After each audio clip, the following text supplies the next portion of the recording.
औज़ु बिल्लाहि मिनश शैतानिर रजीम बिस्मिल्लाहिर रहमानिर रहीम। आज हम शिफ्ट थ्योरम की एक और लेक्चर पर काम करेंगे। हमने पहले भी बताया था कि शिफ्ट थ्योरम में एक्सपोनेंशियल आएगा हमारे पास, जैसा ये हमारे पास आया, और इसके साथ एक फंक्शन और आएगा जो कि हमारे पास इनमें से कोई एक होगा जो मैं अब आपके साथ डिस्कस कर रहा हूँ। मसलन इस जगह पर कॉज ए एक्स हो सकता है, साइन ए एक्स हो सकता है, और इनकी हायर पावर हो सकती है। यानी तीन ऑप्शन हो गए, कॉज ए एक्स, साइन ए एक्स, और इनकी पावर यानी कॉस स्क्वायर ए एक्स, साइन स्क्वायर ए एक्स, कॉस क्यूब ए एक्स, साइन क्यूब ए एक्स, यानी ये हमारे पास हो सकती है। दूसरे तीन ये हो गए, तीन ही हाइपरबोलिक है। साइन हाइपरबोलिक ए एक्स आ सकता है इस जगह पर, साइन हाइपरबोलिक ए एक्स आ सकता है, कॉज हाइपरबोलिक ए एक्स आ सकता है आपके पास, और इनकी हायर पावर यानी साइन हाइपरबोलिक स्केयर ए एक्स, कॉज हाइपरबोलिक स्केयर ए एक्स इस जगह पर आ सकता है। तो लिहाजा एक ये छह हो गए। एक ऑप्शन ये कि कोई पॉलिनोमियल आ जाए। तो लास्ट लेक्चर में हमने पॉलिनोमियल के साथ काम किया था। आज हम जन से है इस एक्सपोनेंशियल के साथ ट्रिग्नोमेट्रिक हमारे पास है, जिसके साथ हम काम करेंगे। इसका एक और मफहूम है कि मैं पहले भी कहा था कि जब भी हम सवाल हल करते हैं कॉज ए एक्स का या कॉज एक्स का, तो साथ जन से साइन ए एक्स का सवाल हल हो रहा होता है।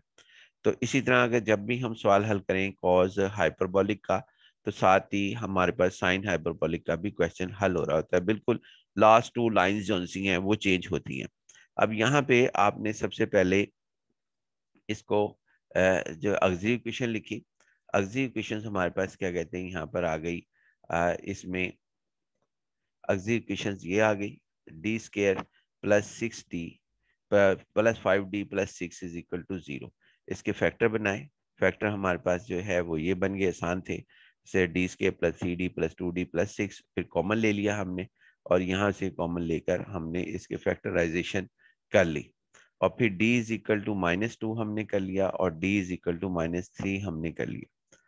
और डिफरेंट रूट्स आ गए। डिफरेंट रूट्स के अंदर हमने इसमें डिफरेंट रूट्स के साथ कम्प्लीमेंट्री सोल्यूशन जो है वो हमने लिख दिया, और ये हमारे पास कम्प्लीमेंट्री सोल्यूशन आ गया जो हमने हायर ऑर्डर डिफरेंशियल इक्वेशन की लेक्चर सीरीज के अंदर पहला लेक्चर हमारे पास डिफरेंट रूट्स का ही था। उसके बाद फिर जिसका वाईपी लिखने का तरीकेकार है कि हम इसके अंदर क्या करते हैं, हम हमेशा ऑक्सिलरी जो इक्वेशन होती है इसको, या कैरेक्टरिस्टिक इक्वेशन नाम रखा हुआ, इसको 1/d² प्लस 5d प्लस 6 लिखेंगे, और उसके साथ यानी यहाँ पर d² प्लस 5d प्लस 6 लिखेंगे जो ऑक्सिलरी इक्वेशन होगी।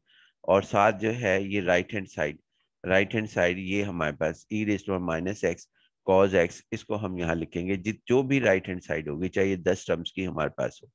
उसके बाद फिर हम इसको शिफ्ट थ्योरम इसके अंदर अप्लाई कर देंगे। जब भी एक्सपोनेंशियल हमारे पास मौजूद होगा तो हम उसको शिफ्ट थ्योरम के साथ अप्लाई करेंगे। अब शिफ्ट थ्योरम हमारे पास चाहे यहाँ पे e⁻⁻x कॉज ए एक्स लिखा हो, या साइन ए एक्स लिखा हो, या आपके पास क्या कहते हैं इसके अंदर e⁻, इसके साथ पॉलिनोमियल लिखा हो, हाइपरबोलिक लिखा हो, फिलहाल यहाँ पे कॉज लिखा हुआ है यानी एक्सपोनेंशियल के साथ।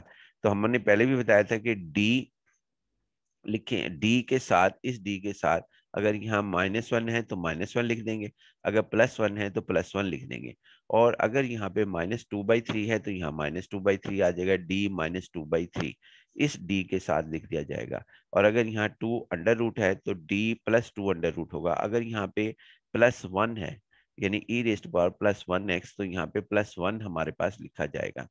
यानी मकसद सिर्फ ये है कि जो रियल नंबर x का कोफिशिएंट के साथ होगा e⁻ में, वो यहाँ पर लिखा जाएगा विद साइन, और उसको रिप्लेस कर दिया जाएगा जितने भी डीज मौजूद होंगे इसके अंदर यानी डिनोमिनेटर में। अब यहाँ पे दो जगह डी मौजूद है, एक d², एक 5d। तो d replace d by d-1 हमने कर देना है। इसका नाम है एक्सपोनेंशियल शिफ्ट थ्योरम, हमने इसका नाम रखा है। एग्जाम के अंदर ये सवाल आता है कि जी आप इस सवाल को एक्सपोनेंशियल थ्योरम के साथ करें। इसकी वजह क्या है, क्योंकि ये एक और तरीके से हल हो जाता है ये सवाल, जो कि हम आपसे बाद में डिस्कस करेंगे इंशाल्लाह। अब यहाँ पे फिलहाल एक्सपोनेंशियल थ्योरम ही से हम कर रहे हैं, तो इस डी की जगह d-1 आया तो d-1 का स्केयर हो गया, और फिर उसके बाद उसके बाद जी हमारे पास इसके अंदर ये सूरत हाल आई। देखें जी यहाँ पर e raise to power minus e x के साथ वो हमारे पास लिखा हुआ है cos x. E minus x को जब हम डी माइनस वन से रिप्लेस किया तो ये सूरत हाल हमारे पास आ गई थी। डी माइनस वन का स्केयर यहाँ रिप्लेस कर दिया हमने, 5 into D minus one plus 6, और ई रेस टू माइनस एक्स वो इधर आ गया। उसके बाद इसका स्केयर ओपन किया डी माइनस वन का। डी माइनस वन का स्केयर जब ओपन करेंगे तो ए स्केयर बी स्केयर के फॉर्मूले के तहत हमारे पास जो सूरत हाल आएगी वो हमारे पास ये होगी, D square minus two D plus one, और इसको मल्टीप्लाई कर दिया 5d माइनस वन प्लस 6 हमारे पास आ गया, कॉज एक्स एज इट हमारे पास लिखा गया। उसके बाद जब हमने इसको सिंप्लीफाई किया तो डी स्केयर और उसके बाद प्लस 3d और प्लस 2 हमारे पास आंसर आ गया। और ये ई रेस्ट माइनस एक्स हमेशा की तरह ये शिफ्ट हो चुका है, लिहाजा ये अब एक्टिव नहीं होगा, लास्ट तक जो है वो हमारे पास सवाल हल होता रहेगा। नेक्स्ट हमारे पास यहाँ से जब हम इधर पहुंचे तो जहाँ डी स्केयर था, जैसा हम पहले करते थे कि ये हमारे पास इसका कॉस का जो कोफिशिएंट यहाँ पर आ रहा है ये वन, इसका स्केयर लेंगे, ये वन का स्केयर हमने लिया और इसको माइनस से मल्टीप्लाई कर देंगे। यानी यहाँ पर हमने इसका वन का स्केयर लिया और माइनस से हमने मल्टीप्लाई कर दिया, तो ये माइनस वन हमारे पास आ गया।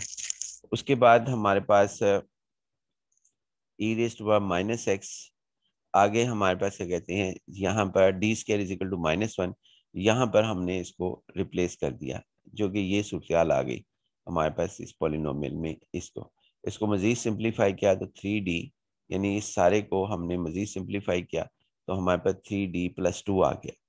अब इसको हमने रैशनलाइज कर देना है, जैसा पिछले लेक्चर्स में भी पढ़ा था हमने। तो 3d हमारे पास प्लस वन को 3d माइनस वन और 3d माइनस वन से मल्टीप्लाई और डिवाइड किया।